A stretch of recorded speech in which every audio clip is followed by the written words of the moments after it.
قرآن کریم کی ایک مشہور آیت ہے سورہ مبارکہ شورا کی آیت، ہم سب جانتے ہیں کہ قُلْ لَا أَسْأَلُكُمْ عَلَيْهِ أَجْرًا إِلَّا الْمَوَدَّةَ فِي الْقُرْبَى، یہ بچہ جانتا ہے، اجر رسالت سوائے اس کے کچھ نہیں ہے کہ محبت اہل بیت کو اختیار کرو۔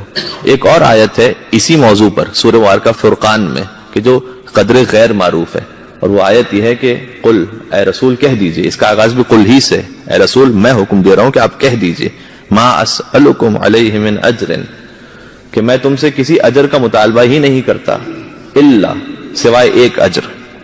وہاں کیا کہا؟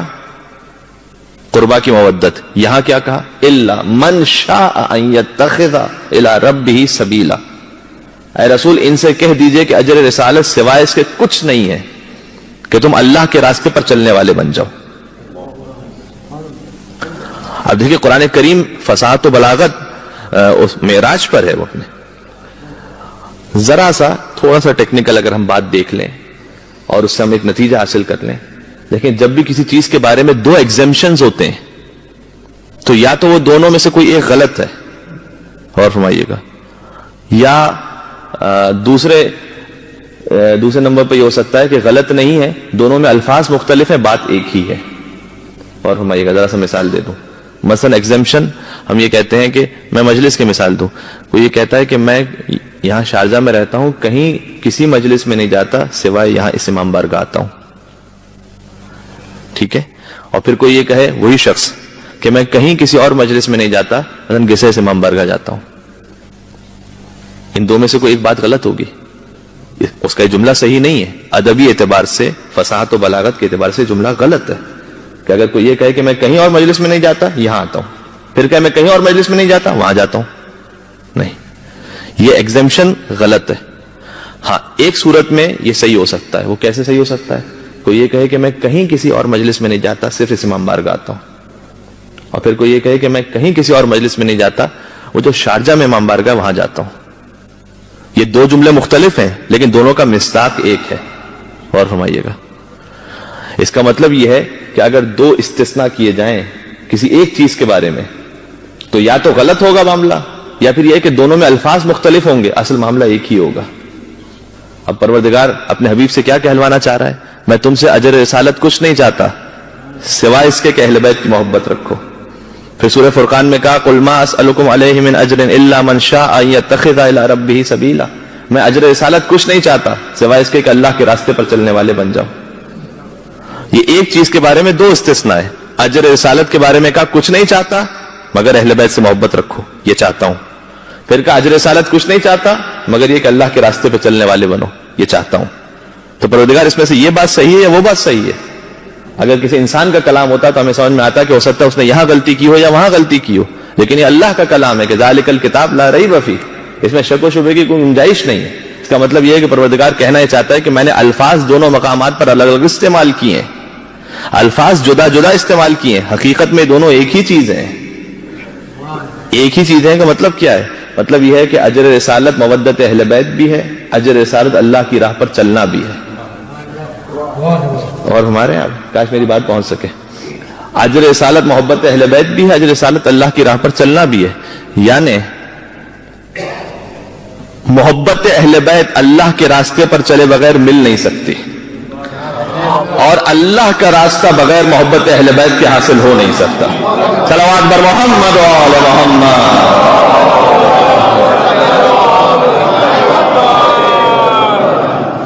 اور ہمارے یہ دو ایک چیزیں، یعنی شہزادی فاطمہ زہرا کی محبت سے اللہ کا راستہ حاصل ہوگا۔ یہ کل ہم نے آپ سے جناب فخر الدین رازی کی کتاب کا حوالہ دیا تھا، آج پھر اسی کتاب کا حوالہ دے رہا ہوں، اور یہ بار بار اس لیے حوالہ دے رہا ہوں کہ یہ برادران اہل سنت کی سب سے بڑی تفسیر اور اہم تفسیر مانی جاتی ہے امام فخر الدین رازی، کہ البتہ اتنا ضرور ہے کہ مرحوم قبلہ علامہ ذیشان حیدر جوادی صاحب علی اللہ مقامہ، ان کا ایک تبصرہ اس تفسیر پر یہ تھا کہ اس میں تفسیر کے علاوہ سب کچھ موجود ہے۔ تو چونکہ اس میں جس قسم کا جو اسٹائل انہوں نے اپنایا، لیکن بہرحال کہیں نہ کہیں انہوں نے اہل بیت اطہار کے فضائل پر ان حدیث کو لکھنے پر وہ مجبور ہیں کہ جو مسلمانوں کی کتابوں میں ہے۔ تو پھر اسی آیت کی تفسیر کے ذیل میں وہ لکھتے ہیں، کہتے ہیں کہ کیا رسول اللہ نے ارشاد نہیں فرمایا کہ من مات علی حب آل محمد مات شہیدا؟ یہ آپ یہ نہ سمجھیے گا کہ شیعہ کتابوں میں حدیث موجود ہے. یہ امام فخر الدین رازی نے تفسیر کبیر میں اس حدیث کو لکھا ہے کہ جو آل محمد کی محبت میں مرتا ہے وہ دنیا سے نہیں جاتا مگر یہ کہ شہادت کے ساتھ جاتا ہے. طبعی موت بھی جائے تو گویا اس کی موت شہادت کی موت ہے, بے منزل شہادت ہے. اور یہاں ہمارے یہاں تو ایک جملہ فقط معروف ہے, انہوں نے تو آگے پوری حدیث لکھی ہے کہ من مات علی حب آل محمد مات تائبا. یہ امام فخر الدین رازی لکھ رہے ہیں جو آل محمد کی محبت میں جاتا ہے وہ توبہ کیا ہوا دنیا سے جاتا ہے. من مات علی حب آل محمد مات مستکمل الایمان, جو آل محمد کی محبت کے ساتھ دنیا سے جاتا ہے وہ کامل ایمان کے ساتھ دنیا سے جاتا ہے. ومن مات علی حب آل محمد مات علی اہل السنت والجماعہ, اہل سنت والجماعت پہ جو مرنا چاہتا ہے کہ پہلے اہل بیت کی محبت رکھو, وہ ہے کہ جو سنت رسول پہ مرتا ہے. یہ کون کہہ رہے ہیں؟ امام فخر الدین رازی کہہ رہے ہیں. اور پھر اس کے بعد انہوں نے اس حدیث کو بھی لکھا من مات علی بغض آل محمد مات کافرا. یہ میں نہیں کہہ رہا, یہ امام فخر الدین رازی کہہ رہے ہیں کہ جو آل محمد کے بغض کے ساتھ دنیا سے چلا جائے وہ یہ نہ سمجھے کہ ایمان کے ساتھ جا رہا ہے, وہ کفر کے ساتھ دنیا سے جاتا ہے. یہ لکھ رہے ہوں. تو اس میں کوئی شیعہ سنی اختلاف ہی نہیں کہ آل محمد کی محبت واجب ہے. اور پھر اگر انہی کی تفسیر کو میں آگے پڑھتا جاؤں آپ کے سامنے تو آپ کو محسوس ہوگا کہ جیسے مثلا علامہ ہلی یا آیت اللہ خوئی یا ایسا کوئی شخص اس تفسیر کو لکھ رہا ہے, اس لیے کہ انہوں نے اس حدیث کو لکھا اور حدیث لکھنے کے بعد کہا کہ مجھے تو جو سب سے روشن حدیث آل محمد کے حق میں نظر آتی ہے, یہ امام فخر الدین رازی کہہ رہے ہیں, وہ یہ ہے کہ حضور نے ارشاد فرمایا تھا کہ فاطمہ تو بضعۃ منی, فاطمہ میرا ٹکڑا ہے. یہ ترجمہ غلط ہے کہ فاطمہ رسالت کا ٹکڑا ہے, نہیں, یا فاطمہ میرے دل کا ٹکڑا ہے. یہ ہمارا ترجمہ کیا جاتا ہے فاطمہ میرے دل کا ٹکڑا ہے, نہیں, فاطمہ میرا ٹکڑا ہے. اب جو جو رسول ہیں, اللہ اکبر, فاطمہ اس کا ٹکڑا ہے. اگر رسول اول مخلوق ہیں تو فاطمہ اس نور کا ٹکڑا. اگر رسول نبی ہیں تو فاطمہ زہرا نبوت کا ٹکڑا. اگر رسول ہیں تو وہ رسالت کا ٹکڑا. اگر شافع روز جزا ہیں تو فاطمہ زہرا اس شفاعت کا ٹکڑا. جہاں جہاں رسول ہے کہا فاطمہ میرا حصہ ہے. اور پھر فرمایا کہ ومن آزاہا فقط آزانی. یہ میں نہیں کہہ رہا, یہ امام فخر الدین رازی کہہ رہے ہیں کہ جس نے فاطمہ زہرا کو اذیت پہنچا اس نے مجھے اذیت پہنچائی. کا اس حدیث کے ساتھ اگر آیت کو جوڑ دیں کہ الذین یؤذون اللہ ورسولہ, کہ وہ لوگ, قرآن کہہ رہا ہے کہ وہ لوگ کہ جو اللہ اور اس کے رسول کو اذیت پہنچائے, لعنہم اللہ فی الدنیا والآخرہ, اللہ یہ کہہ رہا ہے ان پر دنیا پہ بھی لعنت ہے آخرت میں بھی لعنت ہے. عزیزان گرامی, ہو سکتا ہے کہ مصداق میں اختلاف ہو کہ بی بی کو کس نے ناراض کیا تھا, لیکن جس نے ناراض کیا, ہر مسلمان کو اتنا تو کہنا چاہیے کہ اس پر اللہ کی لعنت ہے, جس نے بھی کیا ہے. ہو سکتا ہے کوئی کسی مصداق کو لے, ہو سکتا ہے کوئی کون شخص تھا, ہمیں نہیں معلوم کون تھا, ٹھیک ہے, وہ سب اپنے مقام پر. ایک مجموعاً قاعدہ تو ہمارے سامنے, فارمولا تو آ گیا نا.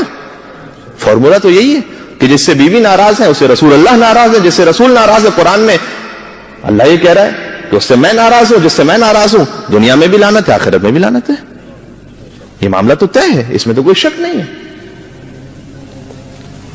لہذا آیت اللہ وحید خراسانی نے اپنی تقریر میں کہا تھا, ایک جملہ میں نے کل پڑھا تھا کہ جب حضور بی بی کے استقبال میں کھڑے ہوں تو فقط یہ نہ کہیے کہ محمد مصطفیٰ کھڑے ہیں, جہاں محمد کھڑے ہیں وہاں کیا آدم بیٹھے ہوں گے,